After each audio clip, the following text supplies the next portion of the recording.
राजा साहब आप भी बताइएगा, ये नवाज शरीफ साहब वापस आते हैं लेट्स सपोज, तो क्या जेल जाएंगे या उससे पहले ही तमाम कानूनी मामलात आपको लगते हैं कि पूरे कर लिए जाएंगे और फिर वो नहीं जाएंगे जेल और यहीं से उनको रिलैक्सेशन मिल सकती है 16 सितंबर के बाद? क्योंकि पहले वो जिस एस्टेब्लिशमेंट पर इल्जाम लगाते थे वो भी नहीं रही, फिर जिन उनको लगता है कि भाई अभी रिस्क बहुत ज्यादा है, 16 सितंबर के बाद वो रिस्क भी जीरो हो जाएगा।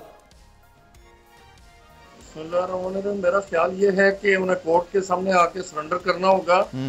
ऐसे नहीं होगा कि वो जेल जाए बगैर या कोर्ट के रूबरू सरेंडर किए बगैर उन्हें को रिलीफ मिल सके।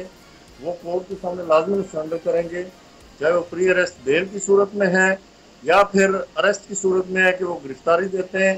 उसके बाद फिर जो चूंकि उनकी अपील पेंडिंग है before the Islamabad high court, और उसमें जो को एक्यूज हैं मरीम नवाज साहिबा और कैप्टन सफदर साहब वो बरी हो चुके हैं, वो उस केस के प्रिंसिपल एक्यूज हैं। तो वो उनके सरेंडर करने के बाद उस अपील की समाअत होगी, उसका फेट क्या बनता है ये तो फिर कोर्ट ही बता सकती है और वक्त ही बताएगा कि फैसला क्या। ठीक है जनाब। राजा साहब thank you so much for your time. Subscribe करें और बेल दबाएं ताकि कोई खबर रह न जाए।